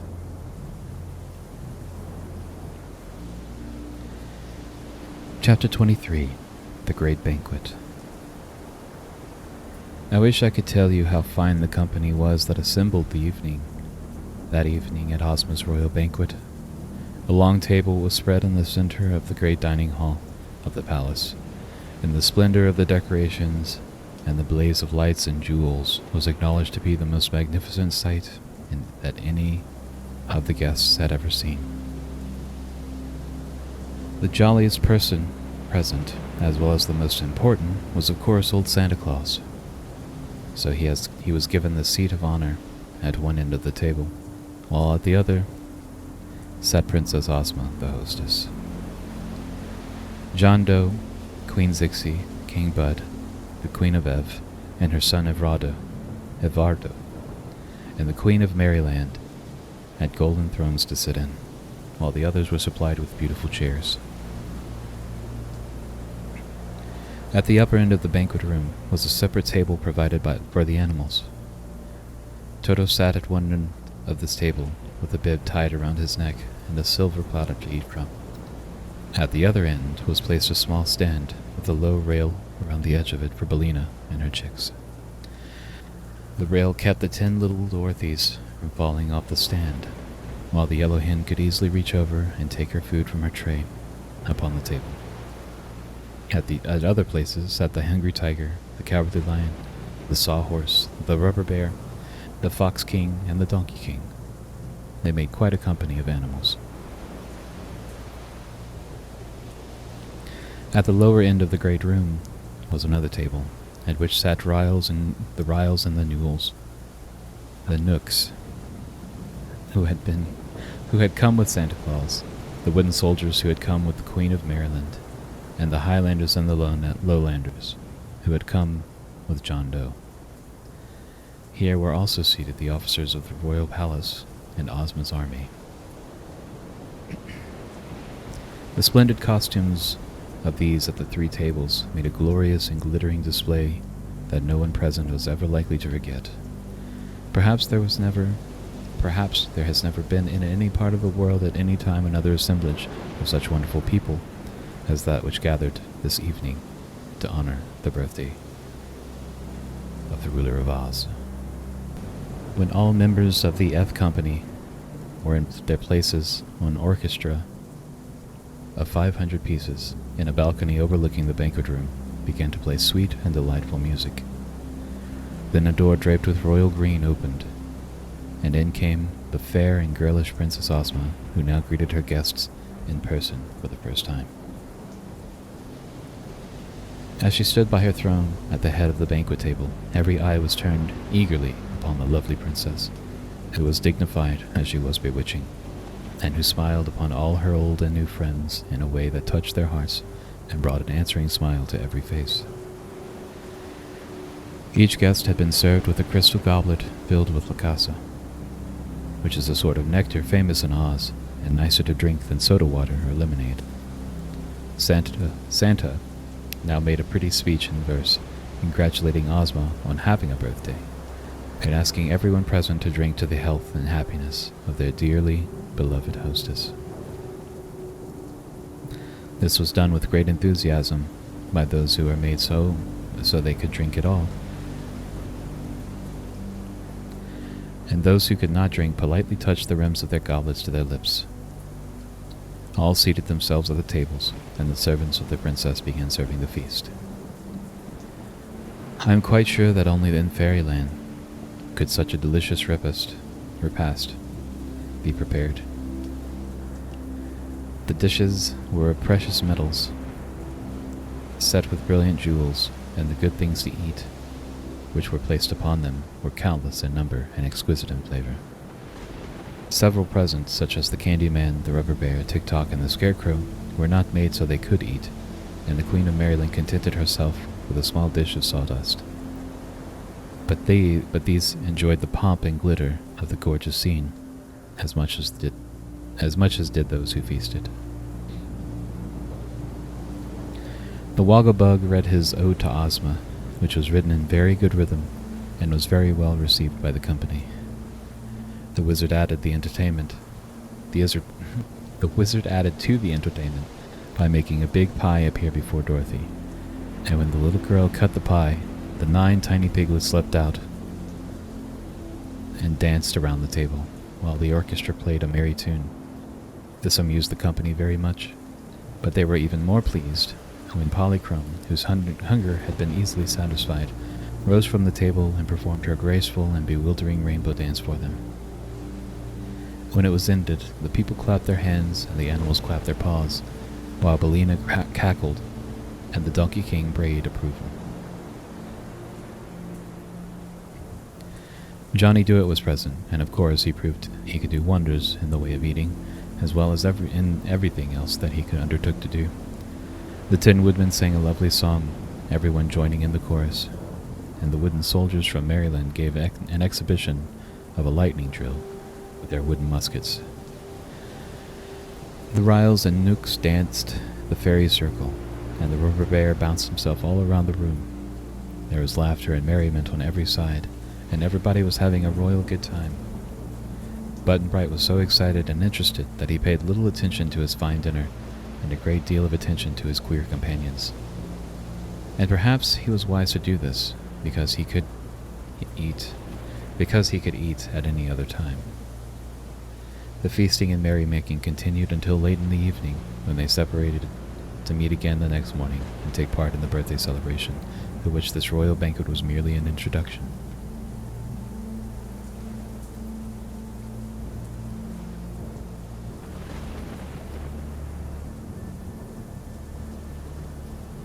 Chapter 24. The Birthday Celebration. A clear, perfect day with a gentle breeze and a sunny sky greeted Princess Ozma as she wakened the next morning, the anniversary of her birth. While it was yet early, all the city was astir, and crowds of people came from all parts of the land of Oz to witness the festivities in honor of their girl ruler's birthday. The noted visitors from foreign countries, who had all been transported to the Emerald City by means of the magic belt, were as much a show to the Ozites as were their own familiar celebrations. And the streets leading from the royal palace to the jeweled gates were thronged with men, women, and children to see the procession as it passed out to the green fields where the ceremonies were to take place. And what a grand procession it was! First came 1,000 young girls, the prettiest in the land, dressed in white muslin, with green sashes and hair ribbons, bearing green baskets and red roses. As they walked, they scattered these flowers upon the marble pavements, so that the way was carpeted thick with roses for the procession to walk upon. Then came the rulers of the 4 kingdoms of Oz, the Emperor of the Winkies, the Monarch of the Munchkins, the King of the Quadlings, and the Sovereign of the Gillikins, each wearing a long chain of emeralds around his neck to show that he was a vassal of the ruler of the Emerald City.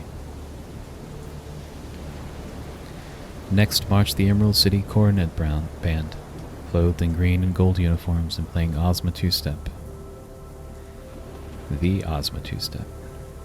The Royal Army of Oz followed, consisting of 27 officers, from the Captain General down to the lieutenants. There were no privates in Ozma's army, because soldiers were not needed to fight battles, but only to look important, and an officer always looks more imposing than a private. While the people cheered and waved their hats and handkerchiefs, there came walking the royal Princess Ozma, looking so pretty and sweet that it was no wonder her people loved her so dearly. She had decided she would not ride in her chariot that day, as she preferred to walk in the procession with her favorite subjects and her guests. Just in front of her trotted the living blue bear rug owned by old Dinah, which wobbled clumsily on its 4 feet because there was nothing but skin to support them, with a stuffed head at one end and a stubby tail at the other. But whenever Ozma paused in her walk, the bear rug would flop down flat upon the ground for the princess to stand upon until she resumed her progress. Following the princess stalked her 2 enormous beasts, the cowardly lion and the hungry tiger, and even if the army had not been there, these 2 would have been powerful enough to guard their mistress from any harm.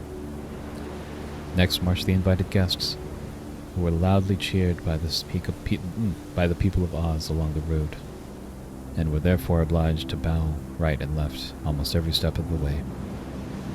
First was Santa Claus, who, because he was fat and not used to walking, rode the wonderful sawhorse. The merry old gentleman had a basket of small toys with him, and he tossed the toys one by one to the children as he passed by. His Riles and Nooks marched closely behind him. Queen Zixia Vix came after, then John Doe and the Cherub, with a rubber bear named Para Bruin strutting between them on its hind legs, and then the Queen of Maryland, escorted by her wooden soldiers, then King Bud of Noland and his sister, and then Princess Fluff, then the Queen of Ev and her 10 royal children, then the Braided Man and the Candy Man, side by side, then King Dox of Foxville and King Kikabray of Dunkerton, who by this time had become good friends, and finally John Dewitt in his leather apron smoking his long pipe.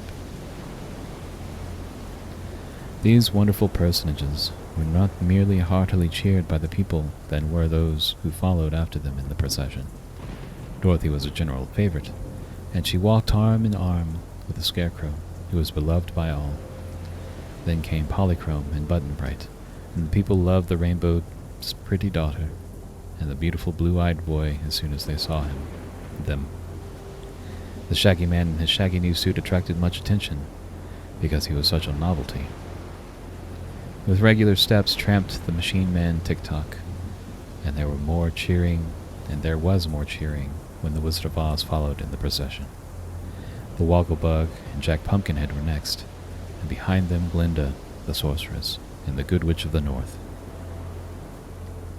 Finally came Billina, with her brood of chickens, to whom she clucked anxiously to keep them together and to hasten them along so that they would not delay the procession.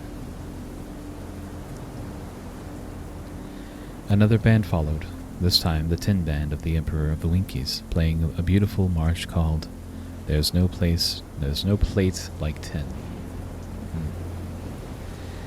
Then came the servants of the royal palace in a long line, and behind them all the people joined the procession and marched away through the emerald gates and out upon the broad green.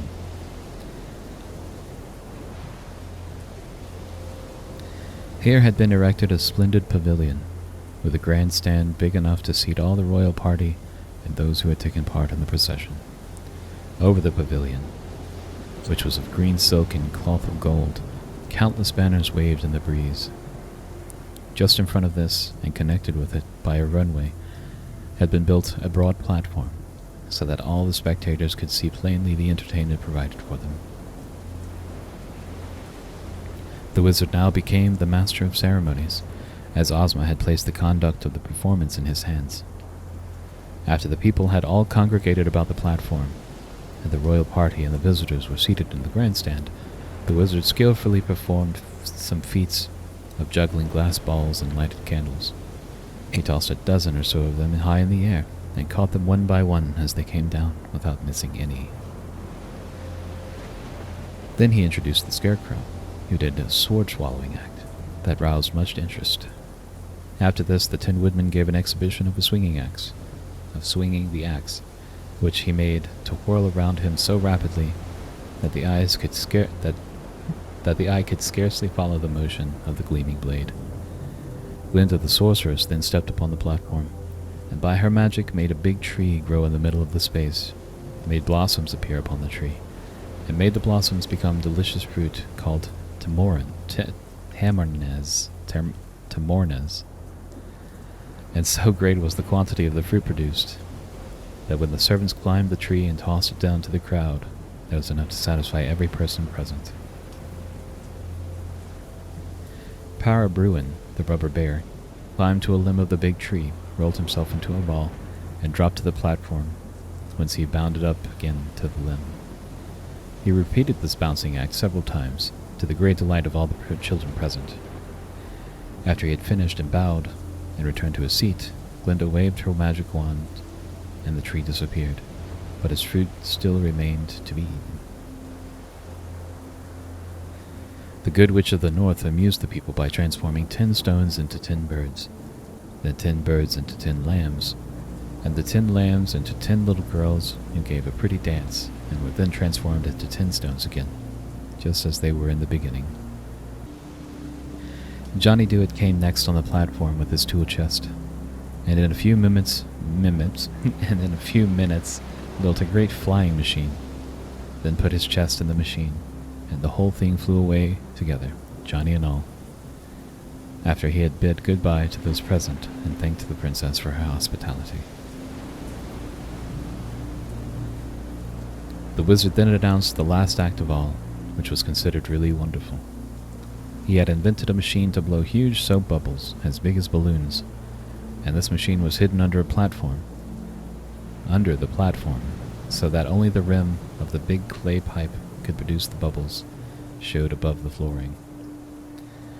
The tank of soap suds and the air pumps to inflate the bubbles were out of sight beneath, so that when the bubbles began to grow upon the floor of the platform, it really seemed like magic to the people of Oz, who knew nothing about even the common soap bubble that our children blow with a penny clay pipe and a basin of soap and water.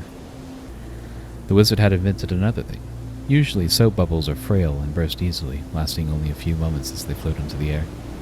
But the wizard added a sort of glue to his soap suds, which made his bubbles tough, and as the glue dried rapidly when exposed to the air, the wizard's bubbles were strong enough to float for hours without breaking. He began by blowing, by means of his machinery and air pumps, several large bubbles which he allowed to float upward into the sky, where the sunshine fell upon them and gave them an iridescent hues that were most beautiful. This aroused much wonder and delight, because it was a new amusement for everyone present, except Dorothy and Button-Bright, and even they had never seen such big, strong bubbles before. The wizard then blew a bunch of small bubbles and afterward blew a big bubble around them, so they were left in the center of it. Then he allowed the whole mass of pretty globes to float into the air and disappear in the far distant sky. "That was really fine," declared Santa Claus, who loved toys and pretty things. "I think, Mr. Wizard, I shall have you blow a bubble around me. Then I can float away home and see the country spread out beneath me as I go to travel. There isn't a spot on earth that I haven't visited, but I usually go in the night time, riding behind my swift reindeer. Here is a good chance to observe the country by daylight while I'm riding slowly and at my ease." "Do you think you'll be able to guide the bubble?" asked the wizard. "Oh yes, I know enough magic to do that," replied Santa Claus. "You blow the bubble with me inside of it, and I'll be sure to get home in safety." "Please send me home in a bubble too," begged the Queen of Merryland. "Very well, madam, you shall try the journey first," politely answered old Santa. The pretty wax doll bade goodbye to Princess Ozma and others, and stood on the platform while the wizard blew a big soap bubble around her. When completed, he allowed the bubble to float slowly upward, and there could be seen the little Queen of Merryland standing in the middle of it, and blowing kisses from her fingers to those below. The bubble took a southerly direction, quickly floating out of sight. "That's a very nice way to travel," said Princess Fluff. "I'd like to go home in a bubble too." So the wizard blew a big bubble around the Princess Fluff, and another around King Bud, her brother, and a third one around Queen Zixie. And soon these three bubbles had mounted into the sky and were floating off in the floating off in a group in the direction of the kingdom of Noland. The success of these ventures induced the other guests from foreign lands to undertake bubble journeys also. So the wizard put them one by one inside his bubbles, and Santa Claus directed the way they should go, because he knew exactly where everybody lived. Finally, Button Bright said, "I want to go home too." "Why, so you shall," cried Santa, "for I'm sure your father and mother will be glad to see you again. Mr. Wizard, please blow a big, fine bubble for Button Bright to ride in, and I'll agree to send him home to his family as safe as can be." "I'm sorry," said Dorothy with a sigh, for she was fond of her little comrade. "But perhaps it's best for Button Bright to get home, 'cause his folks must be worrying just dreadful." She kissed the boy, and Ozma kissed him too, and all the others waved their hands and said goodbye and wished him a pleasant journey. Are you glad to leave us, dear?" asked Dorothy a little wistfully. "Dunno," said Button Bright. He sat down cross-legged on the platform, with his sailor hat tipped back on his head, and the wizard blew a beautiful bubble all around him. A minute later, it had mounted into the sky, sailing toward the west, and the last they saw of Button Bright, he was still sitting in the middle of the shining globe and waving his sailor hat at those below. "Will you ride in a bubble, or shall I send you and Toto home by means of the magic belt?" the princess asked Dorothy. "Guess I'll use the belt," replied the little girl. "I'm sort of afraid of those bubbles." "Bow wow," said Toto approvingly. He loved to bark at the bubbles as they sailed away, but he didn't care to ride in one.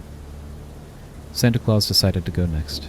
He thanked Ozma for her hospitality and wished her many happy returns of the day. Then the wizard blew a bubble around his chubby little body and smaller bubbles around each of his riles and nooks. As the kind and generous friend of children mounted into the air, the people all cheered at the tops of their voices, for they loved Santa Claus dearly, and the little man heard them through the walls of his bubble and waved his hand in return as he smiled down upon them. The band played bravely, while everyone watched the bubble until it was completely out of sight. "How about you, Polly?" Dorothy asked her friend. "Are you afraid of the bubbles too?" "No," answered Polychrome, smiling, "but Santa Claus promised to speak to my father as he passed through the sky, so perhaps I shall get home in an easier way." Indeed, the little maid had scarcely made this speech when a sudden radiance filled the air, and while people looked on in wonder, the end of a gorgeous rainbow slowly settled down upon the platform. With a glad cry, the rainbow's daughter sprang from her seat and danced along the curve of the bow, mounting gradually upward, while the folds of her gauzy gown whirled and floated around her like a cloud and blended with the colors of the rainbow itself. "Goodbye, Ozma. Goodbye, Dorothy," cried a voice they knew belonged to Polychrome. But now the little maiden's form had melted wholly into the rainbow, and their eyes could no longer see her. Suddenly, the end of the rainbow lifted up, and its colors slowly faded like mist before a breeze. Dorothy sighed deeply and turned to Ozma. "I'm sorry to lose Polly," she said, "but I guess she's better off with her father, as even in the land of Oz couldn't be like home to a cloud fairy." "No, indeed," replied the princess. But it has been delightful for us to know Polychrome for a little while, and, who knows, perhaps we may meet the Rainbow's daughter again someday." The entertainment being now ended, all left the pavilion and formed their gay procession back to the Emerald City again. Of Dorothy's recent traveling companions, only Toto and the Shaggy Man remained, and Ozma had decided to allow the latter to live in Ozma for a time at least. If he proved honest and true, she promised to let him live there always, and the Shaggy Man was anxious to earn this reward. They had a nice quiet dinner together and passed a pleasant evening with the Scarecrow, the Tin Woodman, Tick-Tock, and the Yellow Hen for company. When Dorothy bade them good night, she kissed them all goodbye at the same time, for Ozma had agreed that while Dorothy slept, she and Toto would be transported by means of the magic belt to her own little bed in the Kansas farmhouse, And the little girl laughed as she thought how astonished Uncle Henry and Aunt Em would be when she came down to breakfast with them the next morning. Quite content to have had so pleasant an adventure, and a little tired by all the day's busy scenes, Dorothy clasped Toto in her arms and lay down upon the pretty white bed in her room in Ozma's royal palace. Presently, she was sound asleep. Thank you so much for listening to this reading. This was a condensed version of my live streams on Twitch. I stream Tuesdays through Thursdays and on Sundays from 9 PM CST to 1 AM CST. So join me on twitch.tv/the_Captain_Nemo if you want the full versions where I interact with chat between chapters. If you want to hear more, there are plenty of videos on my channel that will hopefully comfort you and help you relax. If you enjoyed this video, or if I've helped you relax in any way, please consider liking this video and subscribing. There will be more to come. Leave a comment down below and tell me what book you would like to hear me read, if it's in public domain, of course.